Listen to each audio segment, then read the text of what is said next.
Boa noite, sejam bem-vindos para o terceiro módulo do nosso curso de Tricologia Up to Date.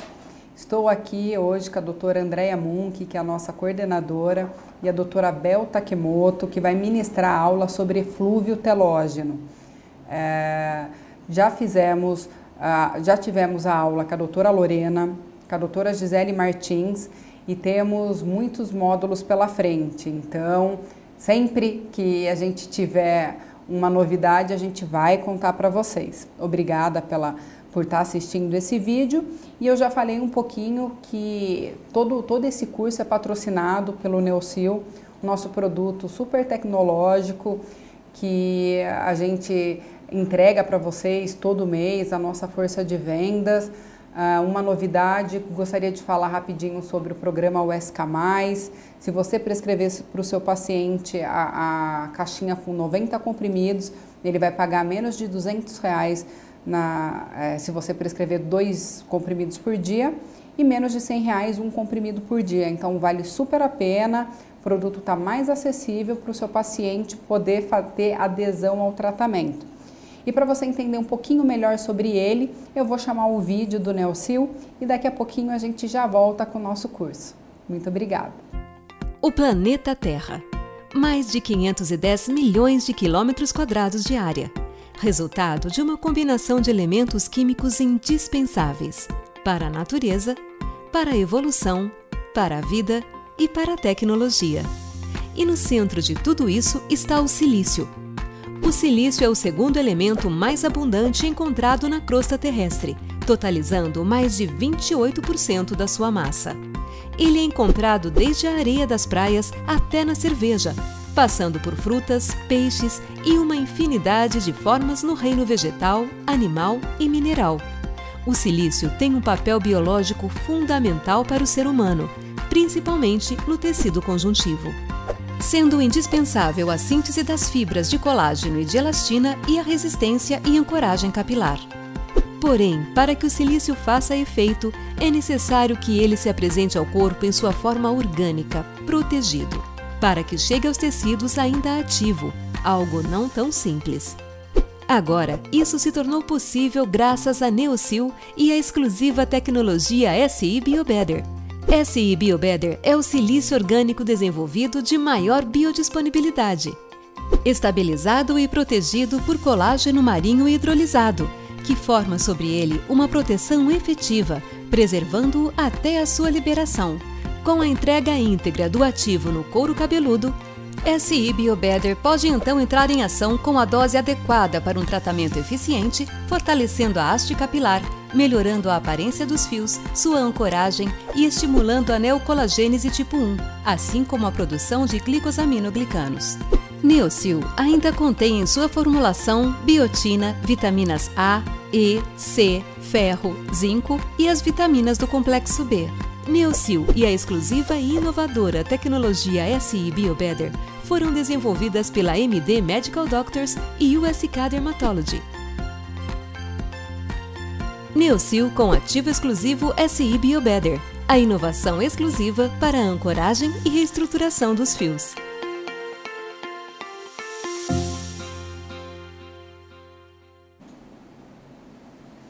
Voltamos, vamos iniciar a aula. Eu gostaria de deixar um recado para vocês podem mandar as dúvidas, eu estou aqui acompanhando pelo chat, podem me mandar a hora que vocês quiserem, que no final a gente vai poder responder, a gente vai responder todas, tá? Então, agora, doutora Andréia, muito obrigada. Prazer estar aqui com vocês de novo, dando continuidade então ao nosso curso. A gente já tivemos 2 aulas super legais, interessantes. A gente tem hoje a doutora Bel, muito querida, uma amiga super querida. A gente tem o prazer de tê-la aqui hoje para falar de um assunto também desafiador. Eu sempre vou falar essa palavra, mas a gente sabe que doenças do couro cabeludo e dos cabelos é sempre um desafio pra gente no consultório. E hoje ela tá aqui para ajudar a gente numa das causas mais comuns, se não a mais comum, né, Bel? Às vezes nem chega o paciente pra gente porque às vezes resolve espontaneamente, mas ela tá aqui para ajudar a gente nesse desafio aí. Obrigada pela presença. Obrigada. Boa noite a todos. Obrigada pela presença de vocês. Boa noite. Obrigada, Tati, Bel. boa noite. Minha amiga. prazer estar com vocês e receber o convite, e a gente vai realmente conversar um pouco e vai ser um bate-papo sobre eflúvio telógeno. Bom, como a Andréia já citou, é realmente um grande desafio quando a gente vai tratar um possível eflúvio telógeno, né? O paciente chega para a gente e algumas questões já vêm à nossa cabeça só de ouvir a queixa. Socorro, doutor, meu cabelo está caindo. E a gente vai pensar em queda, a gente vai pensar nas difusas. Quando a gente pensa principalmente nas difusas, a gente vai abrir o leque para areata, para incógnita, e a gente vai ter que investigar isso de alguma forma um pouco mais detalhadamente.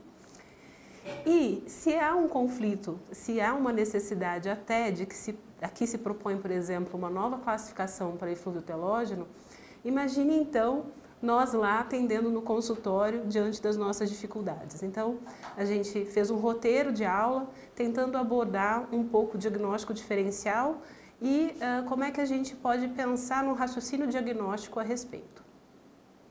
Então, a queixa, realmente, como a Andréia falou, é a queixa, bom, o cabelo está caindo com a raiz. Essa queixa a gente tem que pensar em telógeno. É a causa mais comum de queda de cabelos. A gente pensa muito no feminino, mas pode ser em ambos os sexos. E as mulheres relatam com mais frequência. Então, elas, na verdade, percebem mais e elas buscam mais o consultório, o médico dermatologista, mas a queda também acontece em homens. Então, uma queda de 25% a 35%, mas a rarefação aparente se dá quando tem uma quantidade maior ou igual a 50%. Então, existe essa discussão a respeito de uma nova classificação do eflúvio telógeno, mas a gente vai usar aquela que os livros-textos acabam preconizando, mas a gente tem que pensar que há aquela discussão inicial se seria, na verdade, um eflúvio telógeno ou versus areata incógnita, e também pensando aí se a areata incógnita seria um eflúvio telógeno inflamatório ou autoimune. Então, pensar na liberação anágena imediata, que é a redução da fase anágena por febre ou por drogas, também na liberação anágena tardia, por retardo da fase telógena, como daqui a pouco eu vou ter que me precaver para o pós-parto.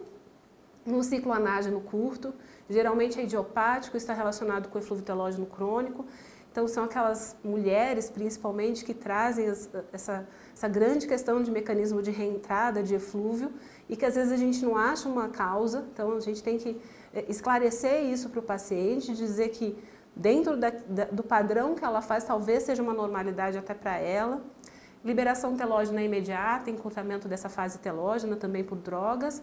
E da telógena tardia, que é mais leve, é sazonal e possivelmente está ligada aos fatores ambientais. Então, há uma sincronização dos ciclos foliculares na fase telógena e há uma interrupção precoce dessa fase anágena. A gente tem que pensar sempre assim. E a entrada na fase telógena faz com que os fios se destaquem 2 a 3 meses após o fator desencadeante.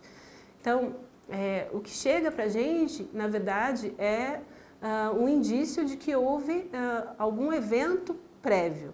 Então, buscar nessa linha de tempo o que é que está acontecendo ou o que já aconteceu com esse paciente.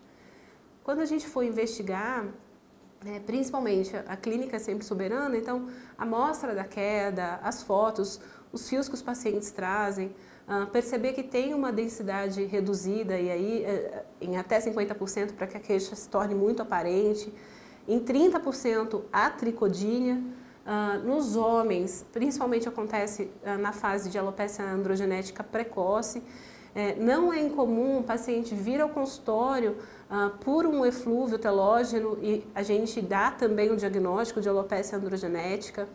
E essa duração que é variável, né? Então, a aguda a gente fala de 2 a 6 meses e o eflúvio telógeno crônico mais de 6 meses ou mesmo acontecendo por anos. Então, há uma melhora espontânea, como a Andréia mesmo disse, que às vezes o paciente não chega e teve uma resolução sem necessidade do dermatologista, que pode ser até um fator de confusão da resposta terapêutica. E a recuperação é sempre lenta e gradual. Então, eu sempre tento buscar e dizer, olha, a gente vai precisar levantar o seu histórico, o que aconteceu nos últimos meses, para a gente investigar um pouco melhor. E às vezes o paciente não lembra. E aí você pensa, só perguntar os últimos 3 meses, então você vai buscar um pouquinho mais longe, às vezes você consegue fazer com que ele lembre o que aconteceu nos últimos 2 ou 3 meses. Então, é o quando começou. A coletar muito bem essa história é fundamental. Tem histórico familiar de calvície, de alopécia, doenças, né? A gente tem que investigar aqui a parte de tireoide, doença hepática, renal, trauma, que é uma questão que a gente acaba esquecendo, eu acho que é muito relevante nos dias de hoje, principalmente porque a gente tem os procedimentos minimamente invasivos sendo feitos e a gente não sabe com que profissional, médico ou não médico, teve uma intervenção terapêutica aí. Então, que também pode ser causa de eflúvio telógeno, é que eu estou falando de microagulhamento, de procedimentos como intradermo, e também levantar o uso de medicamentos e drogas. Às vezes, comumente a gente pergunta direcionado para aquele momento, mas pode ser que ele tenha usado previamente um antibiótico ou tenha necessitado de um antifúngico oral, acho que vale a pena, ou mesmo um anticonvulsivante, ou mesmo um antidepressivo. História menstrual e os contraceptivos. Em relação aos contraceptivos, vale muito a pena a gente perguntar se não houve troca. Então, é muito frequente trocar o anticoncepcional e logo após ter um eflúvio telógeno. Gravidez, e aí na gravidez a gente tem um privilégio imunológico importante que acontece para não ter queda de cabelo, mas eventualmente durante a gravidez a gente sabe também que a mulher está um pouco mais predisposta a ter algumas infecções e vale a pena a gente investigar adequadamente. Se é uma grávida, se é uma gestante, vale a pena investigar junto com o ginecologista, né? Então, a gente tem, comumente a gente investiga TORCH, mas aqui a gente tem que abrir e tem que pensar em doenças outras também. No aborto, no parto recente, na dieta restritiva, então a gente está diante de várias dietas. E o que a gente não pode esquecer é da DST, principalmente relacionado aqui à sífilis. Então, o teste de tração, a gente está cansado de fazer no consultório, né? O ideal é não ter lavado os cabelos no dia anterior, mas isso é muito difícil da gente definir no consultório. E há um desprendimento de mais de 10% dos fios tracionados. E aí isso se consideraria anormal.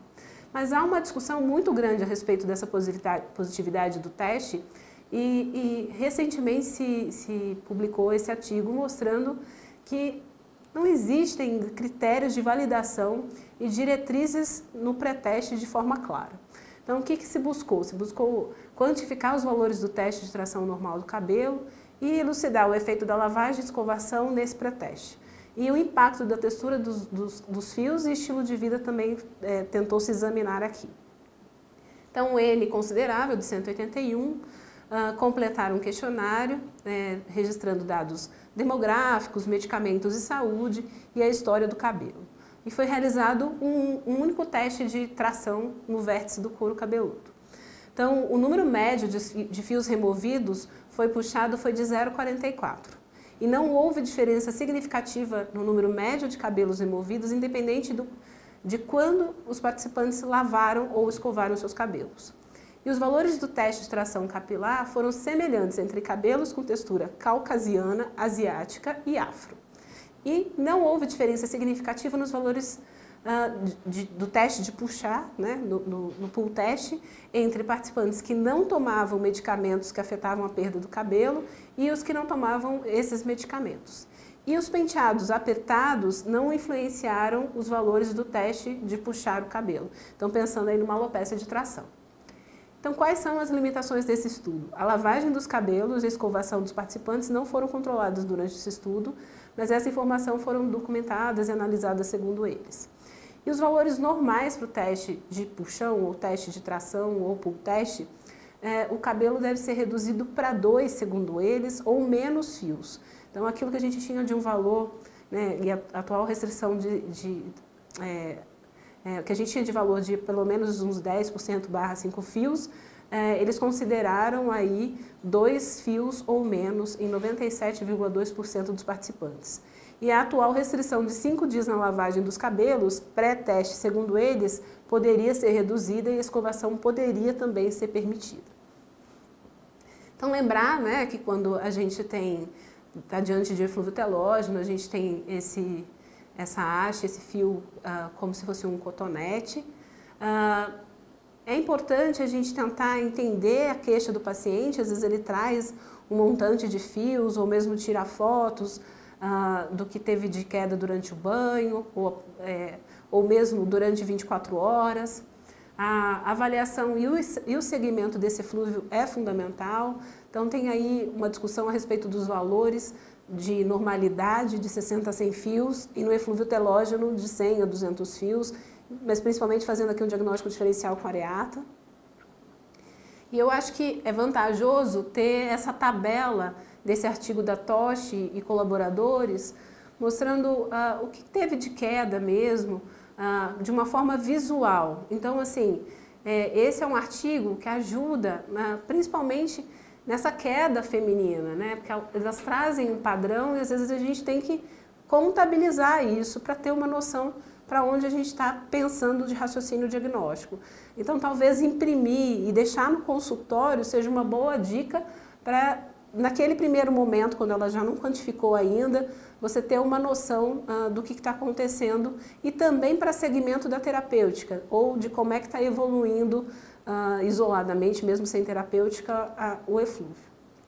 Então, no tricograma, a gente tem um índice de anágeno e telógeno, que normal seria 4:1 invertido ou então reduzido no eflúvio telógeno.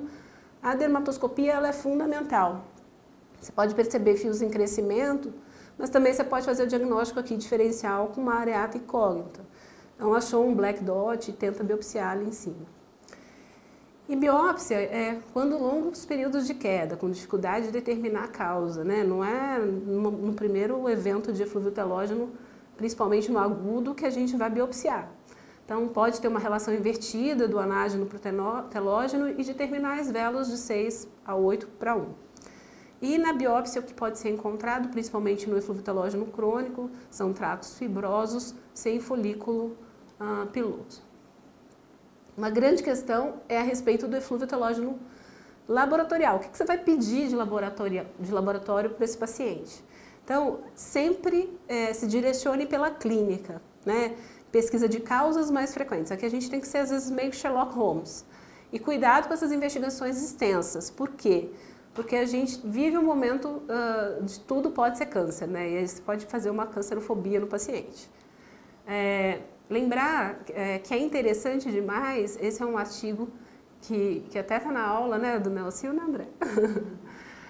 Que eu acho muito interessante porque ele mostra essa matriz extracelular. Então é como se tivesse um emagrecimento da matriz extracelular, né? De repente você sai da fase anágena para a fase telógena e essa matriz extracelular ela é enxugada. Por quê? Porque você tem perda desse colágeno tipo 1 e do glicosaminoglicanos, que são importantes na adesão e na diferenciação celular, nesse efeito que a gente teria aí nessa transição. Então, lembrar que a gente sempre vai direcionar para a clínica e a pesquisa é de causas mais frequentes. E essa investigação que precisa ser cuidadosa, mas ela não precisa ser exagerada. Então, alguns exames que podem ser solicitados conforme a necessidade e também que indivíduo é esse. O hemograma, uma ferritina, um ferro sérico, a vitamina D, o perfil tiroidiano, o perfil renal, o próprio DHT, a prolactina, o SHBG, o FAM e, de novo, aqui não esqueçam da sífilis. A gente vai ver por quê. Olha isso. Então, esse é um artigo da Isabela Dott e colaboradores, mostrando 3 relatos de casos e os resultados tricoscópicos. Há um ressurgimento da sífilis na última década e, às vezes, ela por ser denominada uma das grandes imitadoras, ela tem essa dificuldade também na dermatoscopia e na clínica, simulando, às vezes, areata ou eflúvio telógeno. Então, são 3 pacientes com sífilis, nos quais o padrão de alopécia não era típico. Embora os exames clínicos histopatológicos e tricoscópicos possam compartilhar alguns achados semelhantes com outras doenças, a inclusão da sífilis no diagnóstico diferencial das causas de queda é fundamental na triagem no diagnóstico correto. Então, quando o paciente vem com eflúvio, também é uma boa hora para abordar a respeito de doença sexualmente transmissível. Pode ser que a única visita que ele vai fazer ao médico seja exatamente porque o cabelo dele está caindo. Então, talvez a gente, como médico, tenha responsabilidade aqui da investigação das DSTs. Então, aqui na dermatoscopia, mostrando diminuição da densidade da haste, os yellow dots, os cabelos quebradiços e o zigue-zague. Aqui já com uma variabilidade do eixo do cabelo e dos cabelos quebrados, em comprimentos diferentes, mas sem pontos amarelos ou cabelos de ponto de exclamação. E aqui um crescimento completo depois do tratamento da sífilis.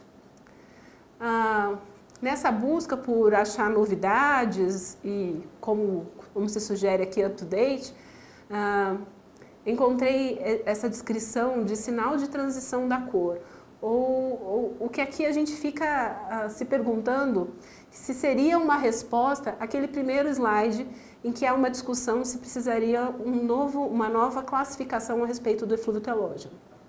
Então, esse artigo eu acho que vale a leitura, apesar de ser relato de 3 casos, mas mostra exatamente um sinal de transição de cor, que na alopecia areata e cógnita, os linfócitos T citotóxicos fariam com que houvesse uma agressão ao melanócito e a parte proximal da haste seria uma parte mais clara do que o cabelo normalmente. Então, se é um cabelo mais escuro, essa parte seria um pouco mais clara. Por exemplo, numa criança japonesa seria um cabelo mais acastanhado e que conforme vá acontecendo esse processo inflamatório da areata e cógnita, a gente teria aí partes claras de transição nesse cabelo de uma forma apresentada aqui. Então, vai clareando esse cabelo. Pode ser que isso seja um marcador de biópsia ou seja um direcionador de biópsia para a gente a partir de agora. Então, é muito incipiente ainda, mas acredito que possa ser um auxílio tanto no nosso exame também como diagnóstico diferencial. E lembra que a gente citou trauma previamente, né? Trauma, a gente está imaginando só nos procedimentos minimamente invasivos. Mas aqui eles estão reportando 2 pacientes pós-transplante. Então, um eflúvio telógeno localizado após o transplante, 2 pacientes com uma perda bem localizada frontal e temporal e de forma difusa posteriormente. Então, esses pacientes foram biopsiados, né? E o estudo histopatológico revelou densidade folicular normal e aumento do número dos folículos pilosos telogênicos sem infiltração de células inflamatórias ao redor do folículo, definindo o diagnóstico aqui como o diagnóstico de eflúvio telógeno. E esses pacientes foram então tranquilizados e colocados em segmento sem qualquer terapêutica. E então, a partir desses casos, eles estão demonstrando que pode ser, sim, possível um eflúvio telógeno pós-trauma, principalmente pós-transplante. É muito comum a gente ter perda de cabelo, então, de forma difusa e não cicatricial em mulheres. Aqui se selecionou 100 pacientes com história detalhada, exame clínico e investigação laboratorial realizada em todos os pacientes e se fez uma análise estatística com esses dados. Então, o que eles encontraram dessas 100 mulheres investigadas é que 62% era eflúvio telógeno crônico. Então, olha o quanto é importante essa coleta da história e essa intervenção. Então, a incidência de perda de cabelo, e o restante foi, então, e o eflúvio telógeno agudo, apenas 16%. A incidência de perda de cabelo foi maior na faixa etária de 21 a 40 anos e o estresse psicológico foi visto como um fator precipitante em 18 pacientes, encontrado mais comumente nas mulheres do grupo do eflúvio telógeno crônico. Eles investigaram também laboratorialmente e a hemoglobina variou, tendo uma média aí de 119 e 110 gramas por litro. E baixo nível de hemoglobina foi observado em 57% dos pacientes. Também a ferritina sérica foi dosada, menor que 10 nanogramas por ml em 20% desses pacientes. A vitamina B12 menor que 211 em 76 pacientes e a vitamina D3 em menor que 30 em 81 desses pacientes. Então, a vitamina D3 a gente tem grandes questionamentos a respeito dela. Mas aqui a gente começa, então, a tentar considerar essa possível relação que precisa ser investigada em relação ao eflúvio telógeno. E o hipotireoidismo subclínico já é presente em 11% dos casos. O que eles concluíram? Que é uma condição multifatorial, com maior incidência nessa faixa etária, que a ferritina sérica, os níveis séricos de vitamina B12 e também de D3 parecem ter um papel contribuinte na patogênese da perda do cabelo e que a suplementação pode ser necessária para o recrescimento mais rápido do cabelo em todos os casos de perda de cabelo, independente de qualquer padrão. Então, diante disso, a gente fez um overview, um up-to-date dos artigos mais recentes e a gente continua a sempre pensar que labirinto é esse que eu vou caminhar junto com esse paciente para chegar no diagnóstico e também o que é que eu estou olhando só para frente que eu estou perdendo a possibilidade de dar diagnóstico se eu não estiver investigando muito bem essa clínica. Quero super agradecer, deixar meus agradecimentos e me disponibilizo para as perguntas. Obrigada.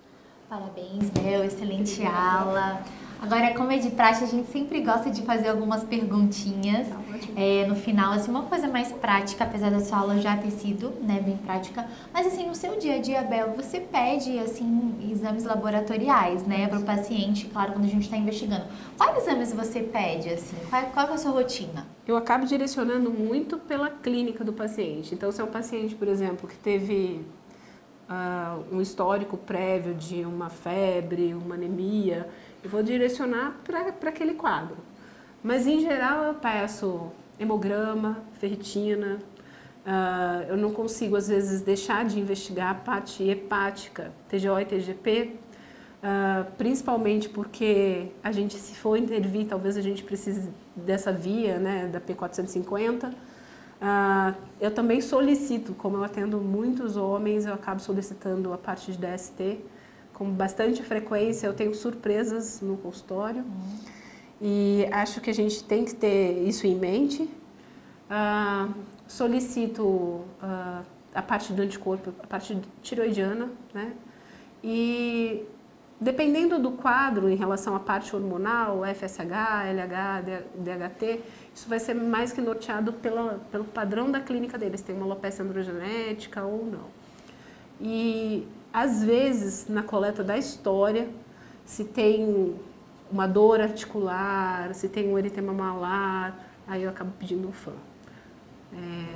Basicamente, esses. E das vitaminas, a gente viu o estudo agora, então, falando de B12, vitamina D, faz parte da sua rotina também? Eu confesso que eu não saio fazendo screening para todo mundo de B12, zinco. Eu acho que a gente acaba onerando o paciente e eu tento ir mais pela suplementação, pela IDR, e foco mais na história. Deixa eu pensar aqui mais.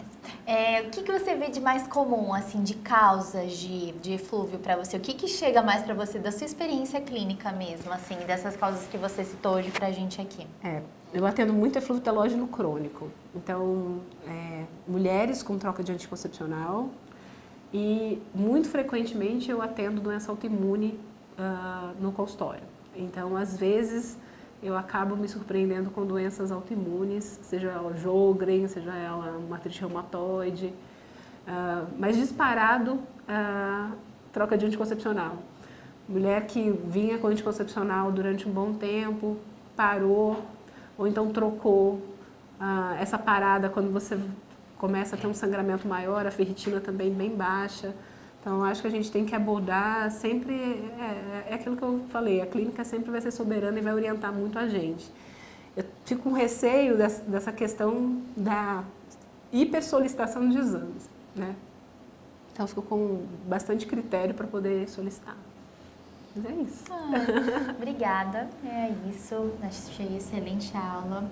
A experiência da Bel é sempre interessante a gente, né, ter as experiências das pessoas que lidam com isso. A minha é muito parecida, eu pego muitos pacientes também com retorno, com interrupção de anticoncepcional, pós-parto, também é muito comum a gente pegar. São pacientes que vêm, né, Bel? São pacientes que vêm pra gente no consultório com um desespero, né? Então é um tipo de eflúvio que não vai embora, né, sem ir pro consultório.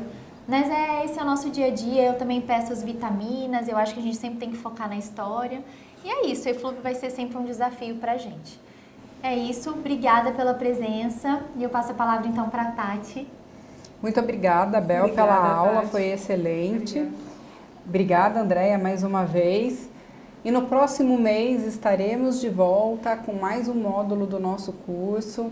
Então, até o mês que vem, muito obrigado pela audiência e até a próxima.